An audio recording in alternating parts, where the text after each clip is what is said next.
Welcome back to the deep dive. Today we're going to take a deep dive into Nostradamus.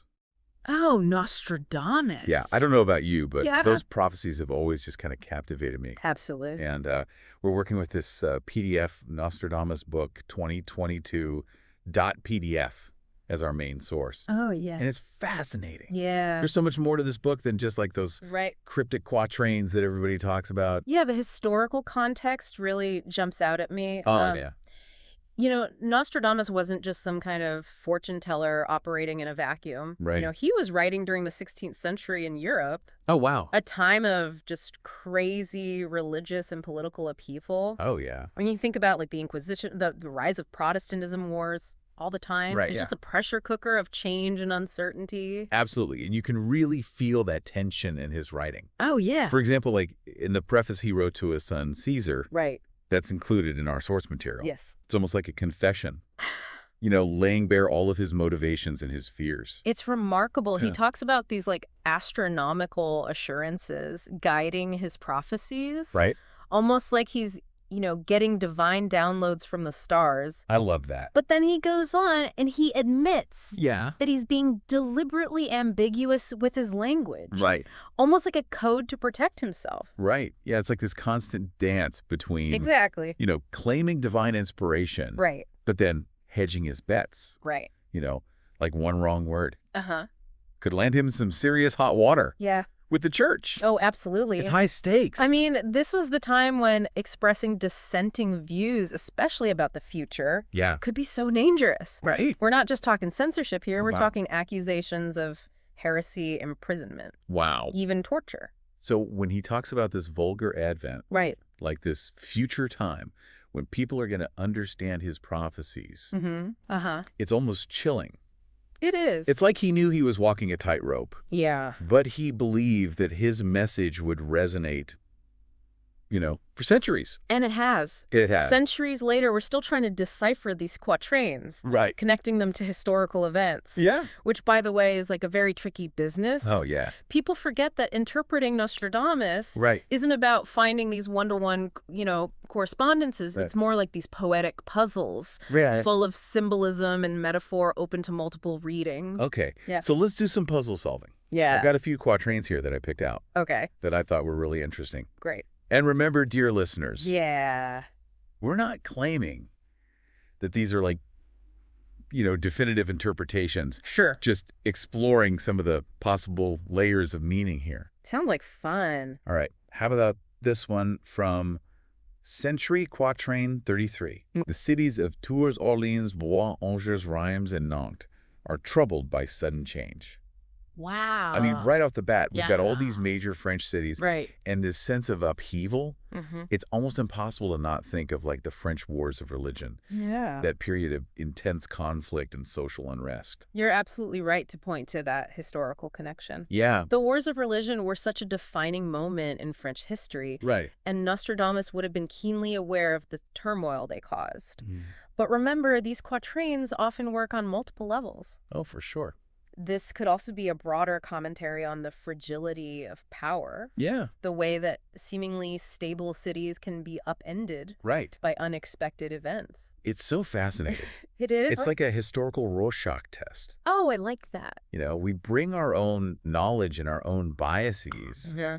to these readings, and that shapes how we interpret these symbols. Precisely. Yeah. And that's why context is so crucial. We can't approach these quatrains as like these isolated predictions. Right. We need to consider Nostradamus's worldview, Yeah. his understanding of history, even his own personal anxieties, Oh, yeah. to truly grasp what he might have been getting at. Okay, so let's try another one this time. From Century 2, Quatrain 35. Okay. It talks about fire by night taking hold in two lodgings, Uh-huh. and it mentions the sun being in Sagittarius and Capricorn. Oh, right. I mean, it's hard not to think of like some kind of catastrophic event. All right. Maybe even a fire just sweeping through a city. The imagery is certainly vivid and unsettling. Oh, yeah. And fire is such a recurring motif in Nostradamus's work, Yeah. often symbolizing destruction, purification, Yeah. or even divine judgment. But before we jump to any conclusions, Yeah. what about those astrological references? Right, those are key. Yeah. The sun being in Sagittarius and Capricorn could point to a specific time of year, Right. perhaps late autumn or early winter. This might suggest a connection to a historical event that happened during those months. I hadn't even considered the astrological angle. Right. That's why I love having you here. Well, I'm happy to help. You're always connecting the dots that I miss. And don't forget, Nostradamus was deeply steeped in astrological traditions. Oh, yeah. He saw the movements of the stars as key to understanding both past and future events. Oh, wow. So those seemingly random astrological tidbits Yeah. are often crucial clues to unlocking the meaning of his prophecies. Okay, so we've got these mysterious quatrains, a glimpse into his fears and motivations. Right. This fascinating blend of astrology and historical awareness. It's pretty amazing. I'm hooked already, but Yeah. you know what really intrigues me? What's that? Is that Nostradamus didn't just write these prophecies for his son. Right. He had much grander ambitions. He did. He dedicated an entire collection of his work That's right. to King Henry II. Ah, yes, the letter to King Henry II. It's more than just a dedication. It is. It's a masterclass Right. in strategic maneuvering. Remember, we're talking about the Renaissance, a Yeah. time when patronage was everything. Oh, yeah. Artists, writers, thinkers, Yeah. they all relied on the support of wealthy and powerful individuals. Right. It was like a high-stakes game of Yeah. social climbing and networking. Exactly. Yeah. So dedicating this collection of prophecies to the king Right. was a bold move, Oh, yeah. one that could bring him fame and protection, Right. but also carried significant risks. I can only imagine the pressure. Oh, yeah. What if a king took offense to his prophecies Uh-huh. or saw them as like a threat to his power? The consequences could have been dire. Wow. That's why Nostradamus is so careful in his language. Right. He flatters the king, Yeah. praising his incomparable humanity, Wow. and even goes to great lengths to defend himself against potential critics, Uh-huh. assuring Henry II that his work is not contrary to the Catholic faith. Oh, so he's walking a tightrope for sure. Oh, So what else does he reveal in this letter? Ooh. I mean, aside from, trying to stay in the king's good graces. He lays out his entire worldview, Oh, wow. his understanding of history, Yeah. his belief in the cyclical nature of time, Yeah. even including calculations of time elapsed since the creation of the world. Wow. It's like he's trying to position himself as not just a prophet, Right. but also as a scholar and a historian. So he's weaving together this grand narrative, Yes, placing his predictions within a larger historical framework. precisely. That's clever. It is. That gives his prophecies more weight, more authority. Exactly. And it's within this framework that he introduces one of his most intriguing and debated predictions, Okay. the prophecy of the seventh millenary. Hold on. Seventh millenary. Yeah. Are we talking about like 7,000 years in the future? You got it. That's mind-boggling. Nostradamus believed that history moved in cycles, Yeah. and that the seventh millenary marked a crucial turning point. He describes a period of peace, the binding of Satan for 1,000 years. That sounds idyllic. Yeah. So what's the catch? What- I have a feeling there's more to this story. There is. Yeah. You see, even within this seemingly utopian future, Nostradamus warns of eventual upheaval. Right. He predicts the return of Satan, followed by a great conflagration, Wow. a catastrophic event that will reshape the world. So even in his vision of a golden age, Yeah. there's this undercurrent of doom, this awareness Yeah. that the cycle will inevitably turn again. Exactly. It's like he's saying, enjoy the peace while it lasts, because history has a way of coming full circle. Exactly. That brings us to a key concept in understanding Nostradamus, this idea of cyclical history. Right. He wasn't just predicting isolated events. Right. He was trying to decipher these grand patterns of human civilization, Yes. the ebb and flow of power, the Uh-huh. recurring themes of conflict and renewal. But I think we're getting ahead of ourselves. That's a conversation for part 2 of our deep dive. You're right. We've covered a lot of ground already. We have. From cryptic quatrains to royal dedications. It's fascinating. We're starting to piece together the puzzle of Nostradamus. Yes, we are. But there's still so much to explore. There is. Join us next time as we delve deeper into his concept of cyclical history. Right. Those ominous predictions about the seventh millenary. Okay. And what it all means for us today. I can't wait. Welcome back to the deep dive. Last time we left off with Nostradamus's intriguing and some might say ominous predictions about the seventh millenary. Yeah. But to really understand what he meant, Right. we need to kind of dig deeper into his concept of cyclical history. That's what I find so fascinating about Nostradamus. Yeah. He wasn't just throwing out like these random prophecies. Right. He was really trying to understand these larger patterns of human civilization. Yes. The rise and fall of empires. Yeah. That constant tension between order and chaos. Exactly. And that's where his letter to King Henry II becomes so crucial. Oh, yeah. In it, he lays out this sweeping timeline of history. Yeah. Tracing events all the way back to Adam and Eve. Wow. But it's not just like a dry recounting of facts. Right. Nostradamus is really looking for these connections or recurring themes that might illuminate the future. So he's not just a prophet, he's a historian. Yes. Trying to find meaning in the past to shed light on the future. Exactly. It's like he's saying, if we can understand how we got here, maybe we can get a glimpse of where we're headed. Precisely. And one of the key patterns that he identifies is this cyclical view of history. Right. He sees civilizations rising to greatness, only to eventually crumble under the weight of their own internal contradictions. Oh. Think about the Roman Empire. Oh, yeah. This period of unprecedented power and expansion, followed by decline and eventual collapse. And it's not just empires. Nostradamus sees this cyclical pattern playing out on a smaller scale, too. Yeah. He talks about periods of peace and prosperity, Right. inevitably giving way to conflict and upheaval. Right. It's like he's saying that human nature itself Yeah. is prone to these swings between order and chaos. That's a really insightful observation. Thanks. And it's important to remember that Nostradamus was writing during a time of immense upheaval. Right. The old medieval order was crumbling. Yeah.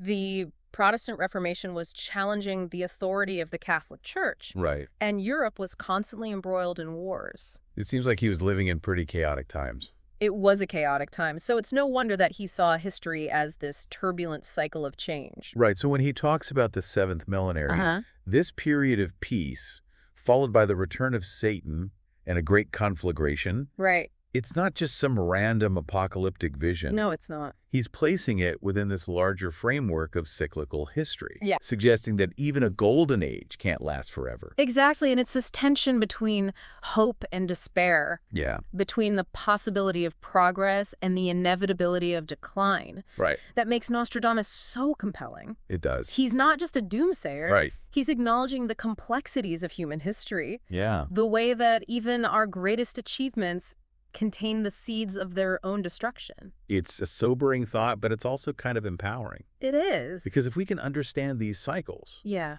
maybe we can learn from the mistakes of the past Right? and create a more sustainable future. Yeah. Or at least be prepared for the inevitable ups and downs. That's a great point. Thanks. And I think that's ultimately what Nostradamus is trying to do, Yeah. to wake us up to the patterns of history, Right. to challenge us to think critically about our own time and place within these larger cycles. So we've got this cyclical view of history, this prediction about the seventh millenary, and all these cryptic quatrains that people have been trying to decipher for centuries. Right. It's a lot to take in. It is. What stands out to you as like the most important takeaway from all of this? For me, it's the importance of context. Oh, yeah. We can't just read Nostradamus's prophecies at face value. Yeah. We need to understand the world that he lived in, his intellectual influences, his hopes and fears. Right. Only then can we begin to grapple with the deeper meaning of his work. I completely agree. Yeah. It's like trying to understand Shakespeare without knowing anything about Elizabethan England. Yes. You might get like the surface level story, but you'll miss all the nuances, the subtext, Right. the layers of meaning that make it truly profound. Exactly. And just like with Shakespeare, there are multiple ways to interpret Nostradamus. Oh, for sure. There's no one right answer. Right. What matters is that we engage with his work thoughtfully, critically, Yeah. and with a sense of curiosity. This deep dive has been an incredible journey so far. It has. We've gone from cryptic quatrains to grand historical narratives. Yeah, And we're starting to see how it all fits together. we are.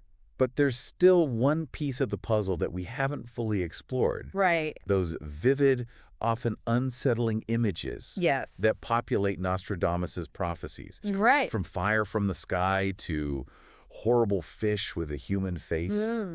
His prophecies are full of these striking, almost surreal images Yes. that stay with you long after you finish reading them. Right. And those images are key to unlocking the deeper meaning of his work. Yes, they are, but that's a conversation Okay. for part 3 of our deep dive. I can't wait. Join us next time as we decode the symbolism of Nostradamus' most haunting prophecies and explore what they might reveal about our own time. Sounds good. Welcome back to the deep dive.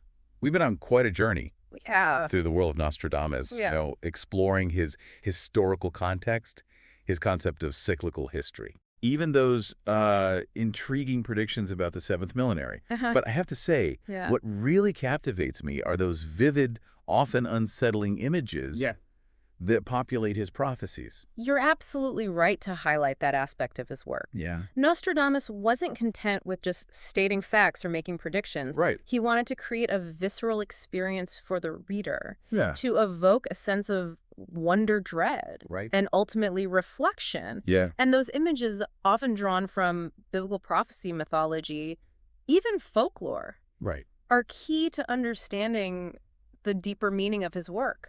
It's like he's painting these apocalyptic scenes right before our eyes. Yeah. Fire from the sky, a great plague, Right. horrible fish with a human face. Yeah. These images stay with you They do. long after you finish reading them. Yes. And I think that's intentional. I think so too. He's trying to shake us out of our complacency to make us confront the possibility of chaos and upheaval. Precisely. Remember, Nostradamus wasn't writing in a vacuum. Right. He was living in a time of immense change and uncertainty. Right. Plagues, wars, religious persecution. Oh, wow. These were very real threats. Yeah. And he's channeling that collective anxiety into these potent symbols. Right. But he's also doing something more subtle and profound. Okay. He's using these images to tap into our primal fears. Yeah. The deep-seated anxieties that have haunted humanity since the dawn of time. You know, that's what I find so fascinating about his prophecies. Yeah. They resonate on multiple levels. They do. On the surface, we have these predictions of specific events. But beneath that, there's this deeper commentary on the human condition. Yes. Our vulnerability, our capacity for both good and evil. And that's why the interpretation of Nostradamus is so tricky. Right. And ultimately so rewarding. Yeah. We can't just approach these images as literal depictions of future events. Right. We need to consider the symbolism of the historical context and even our own personal biases. Wow. To truly understand what he might have been getting at. Okay, so let's put this into practice. Right. I got a quatrain here that's always intrigued me. Okay. Partly because of its vivid imagery. Yeah. Partly because it feels so relevant to our own time. Okay. It's from Century 3rd Quatrain 34. Okay. When the eclipse of the sun will then be, the monster will be seen in full day. Quite otherwise will one interpret it high price unguarded. None will have foreseen it. That's a great choice. Yeah. And a perfect example of how Nostradamus blends concrete imagery with layers of symbolic meaning. I love it. Let's break it down. Okay. We start with an eclipse of the sun. Right. Now, throughout history, eclipses have been seen as bad omens, signs of disruption or upheaval. Right. So right away, we have this sense of foreboding, of the natural order being disrupted. And then the monster appearing in full day. Right. That's an image that's hard to shake. It is. What do you make of that? Well, monsters often represent the unknown. Right. The forces of chaos, the things that disrupt our sense of safety and security. Right. In this context, the monster could represent a literal threat, like a war or a plague. Right. Or it could be more metaphorical. Okay. A rise of tyranny, a breakdown of societal norms. Wow. Even a technological disruption that throws our world into chaos. And then that final line. High price unguarded. None will have foreseen it. Yeah. It's like he's warning us about the consequences of complacency, Right. of failing to heed the warning sign. Exactly. He's saying that when we become too comfortable, too confident in our own abilities, Right. we leave ourselves vulnerable to the unexpected. Wow. And that's a message that resonates throughout Nostradamus' work. This idea that history isn't linear. Right. It's cyclical. Right. What goes up must come down. Right. And it's in those moments of transition, those times of uncertainty, Yeah. that monsters emerge. This is giving me chills. It's like he's speaking directly to our own time. Right. With all the challenges we face. Climate change, political polarization, technological disruption. It's a reminder that we can't take our stability for granted. I agree. And I think that's ultimately what makes Nostradamus so enduringly relevant. Yeah. He's not just predicting the future. Right. He's holding up a mirror to our own anxieties, our hopes, and our fears. Right. He's challenging us to look beyond the Spanish, to confront the deeper forces shaping our world, and to recognize that the future is not predetermined. Right. It's a tapestry woven from our choices, our actions, and the unpredictable forces of history. Well said. I think that's a perfect note to end on. It is. We've explored the historical context, the symbolism, the enduring fascination with Nostradamus' prophecies. And I hope you've all come away with a deeper understanding of this complex and enigmatic figure. It's been a pleasure diving deep with you all. Remember, the journey doesn't end here. It doesn't. Keep exploring, keep questioning. Yeah. And keep your eyes open for the unexpected. And if this deep dive has left you hungry for more, be sure to check out our show notes for links to further reading. Until next time, keep exploring the mysteries of the past, present, and future.